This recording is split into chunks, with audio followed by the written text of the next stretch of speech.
favorite phrase in all of the spiritual teachings I've come upon comes from the Bhagavad Gita, the classic text of ancient India. It teaches, as it is. Observe and inquire into reality as it is. Normally, we see the world as we are, not as it is. To see reality as it is, we have to change the instrument we use to investigate, which is ourselves. I'm going to share a story with you about an encounter that happened one day during my meditation practice. It was an encounter with beings that identified themselves to me as the Seraphim, which for those who are unfamiliar is the name for the angels that are said to surround the throne of heaven in the Bible. Such encounters are a very prominent but seldom discussed feature of the perennial wisdom, and found in virtually every spiritual tradition. While the symbols and images change from culture to culture, there's one inner evolutionary mechanism or developmental process that they point toward.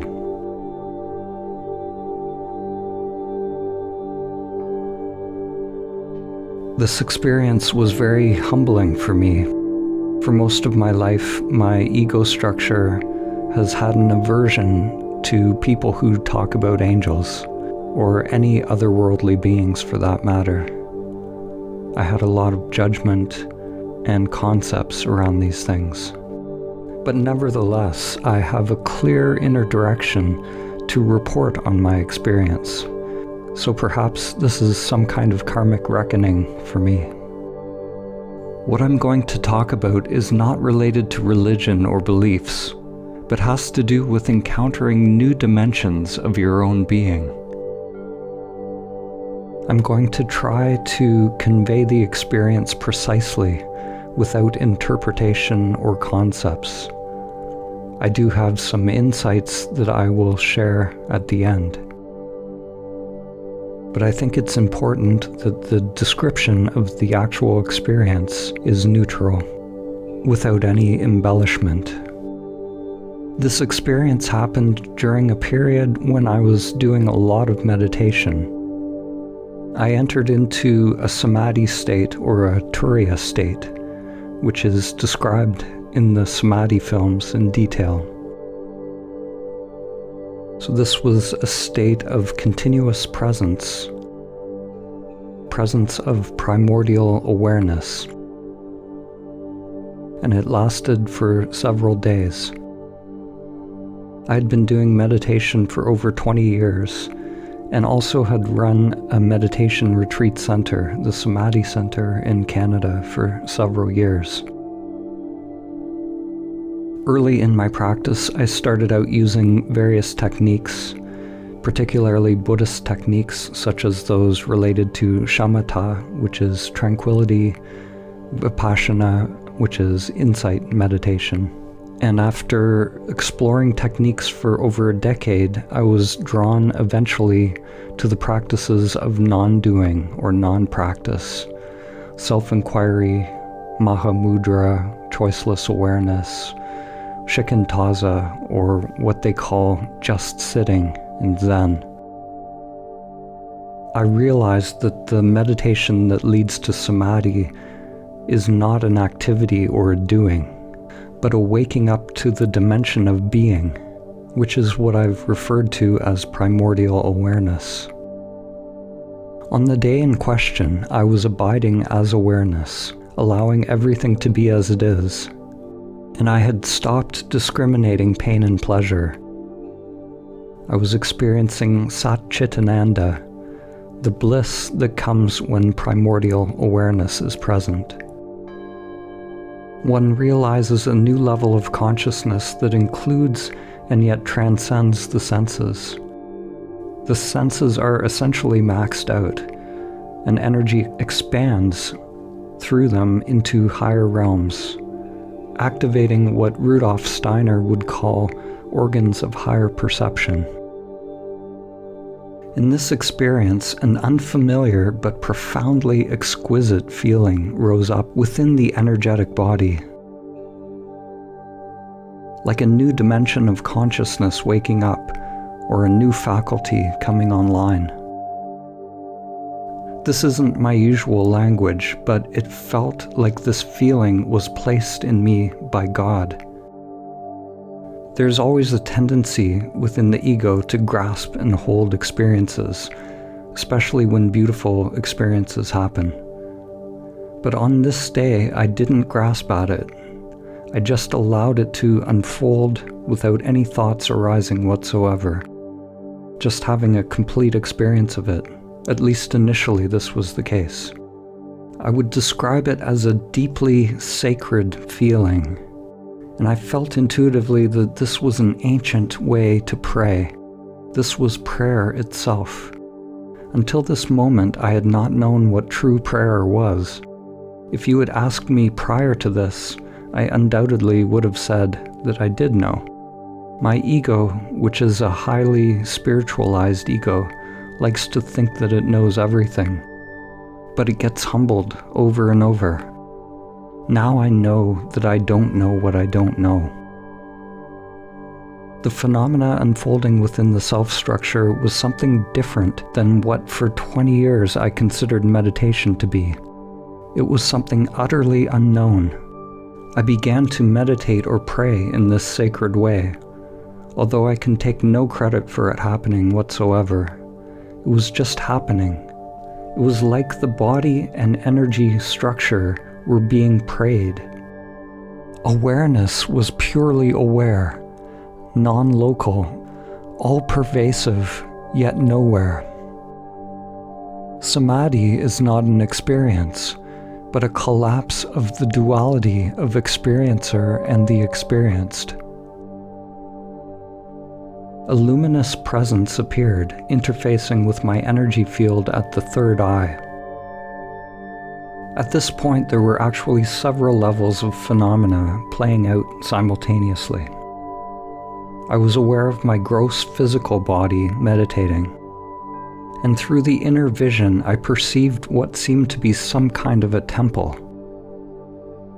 There was a humanoid figure there with wings and a bird tail. In my mind at the time, I thought that he looked like a Sufi. He had a flat hat and a beard, and he was carrying a glowing ring. I felt an incredible power in this being, and somehow I knew that the ring he was holding was alive. Around him were angelic light beings who identified themselves as the Seraphim. As soon as I turned my attention to the light beings, I did not see the man in the Sufi hat any longer. I couldn't focus on these light beings directly. They were indistinct, like moving fractals, recursive patterns that held a general form, but they were changing endlessly, like dancing energy. They were beautiful, and I wanted to focus on them, but I couldn't, or they would start to disappear. So I relaxed into a diffuse sort of vision, accepting that I couldn't form a distinct image of them.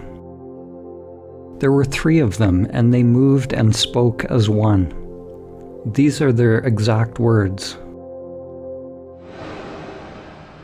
"We are the Seraphim. If you merge with our light, there is much we can show you.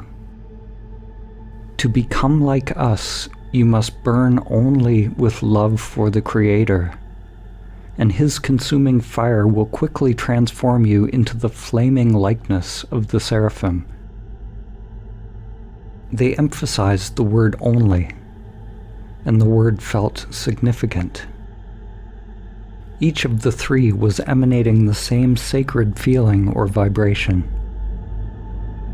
Just like it says in the Bible, they emanated holy, holy, holy. But it was not an auditory word or mantra. It's hard to describe, but somehow their very being was that vibration or holy emanation. What was strange was that the seraphim seemed somehow mechanical. This part I don't really understand. They were conscious and interactive, yet it seemed like a machine turning on with an endless loop, like an endlessly repeating message. I saw their pattern. It seemed like they were an ancient template, groaning and creaking, flickering into life for this specific purpose. At first their energy was a bit dim, but as I opened to the experience, they energized to a full glow. My self-structure was in awe. But yet awareness was just observing, unmoved. They told me that when the seraphim come, it is usually followed by great turmoil. I wasn't sure at the time if they meant great turmoil in my life or turmoil on earth.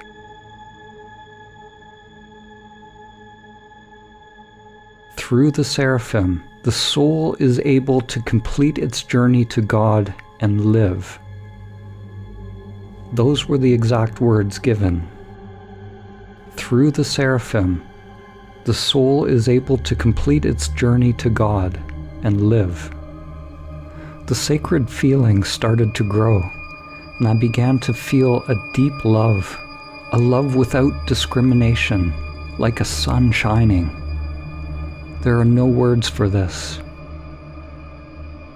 There was a deep letting go within my being, and I actually started to change into light, or emptiness, or both. It was not dreamlike, but absolutely vivid, and seemed startlingly real, happening on multiple levels of self. I started to burn with a living white flame, starting at the feet, and all of me was being pulled towards God. It was an atomic dissolution. I've gone through countless death experiences or letting go experiences. During meditation practice or entheogen experiences, breathing, yoga exercises, but this seemed totally different, more real, hyper-real and deeper, connected to the soul. It was a level of non-dual union and cessation of self that was absolute.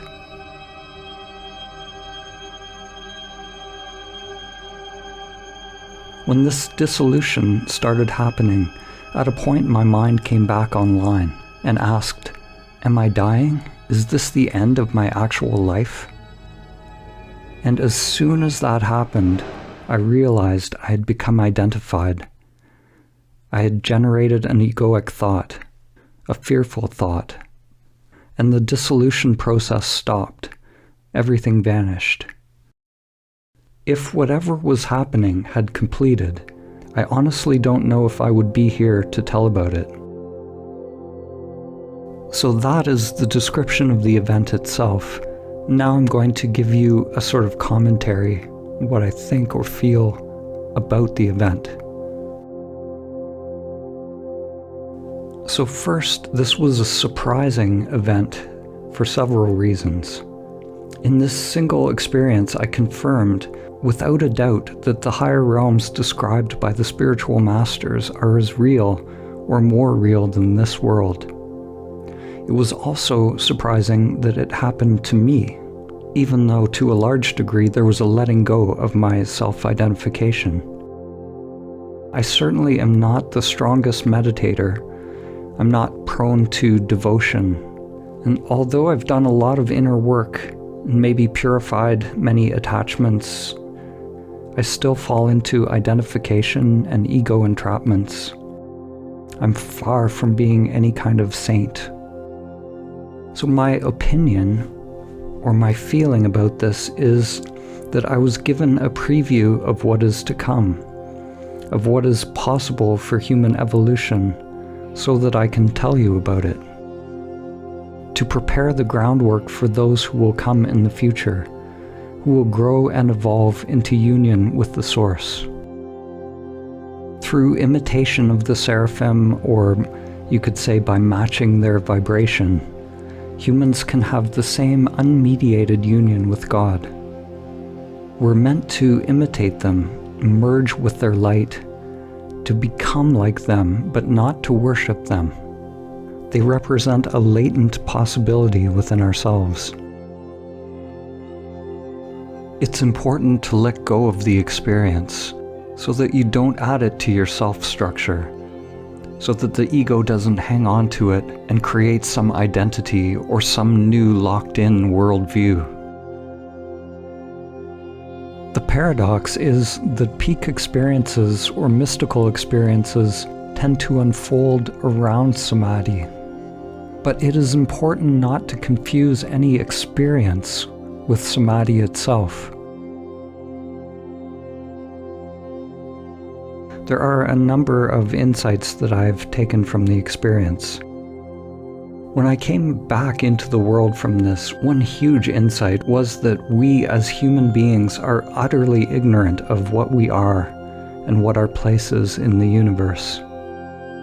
Humans are myopic creatures full of hubris to a degree that is laughable. We've mastered the arts of distortion and delusion and limitation. We've lost any sense of our place in the great chain of being.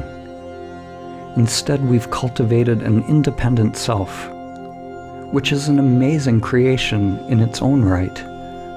But this independent self has now grown to a point where we have a choice. We have a choice to serve the directions and wants of that self, or to rejoin the spiral of life in alignment with the divine plan. Realizing samadhi is only the first step in an unfathomable unfolding journey to expanding the inner lotus into higher worlds, or the enlightenment process, which is a trajectory, not a destination. Awakening is waking up to the unchanging dimension of absolute being, pure consciousness, while enlightenment is about the ongoing dance of evolution and involution within the manifested world, the endless cycle of becoming. Being and becoming, merging, dancing as one. The human game allows the possibility to create an expanded and purified human vessel. The catch is we have to sacrifice the egoic wants to allow this divine connection. This is why Jesus is referred to as the Lamb of God. Jesus, the human person, was sacrificed so that the Christ consciousness, the Logos, could live through human form. Many non-dual teachers will say, everything is perfect as it is. Primordial consciousness is perfect as it is. There is a sacred simplicity in this moment, a sacred perfection in this moment. And yet at the same time, we're growing this ever-unfolding lotus with the possibility of offering the human vessel to be inhabited by these levels of consciousness. The paradox is that it's all you, in the big sense of you. This higher level of consciousness isn't some foreign entity, but you are that. An angel is simply a conscious field of fluctuating energy, with the sole purpose of connecting us with the one source. This little human being wires into it and becomes more of what it can be, becoming more of a bridge from the manifested world to the unmanifested. In this sense, the seraphim are teaching us what we might become.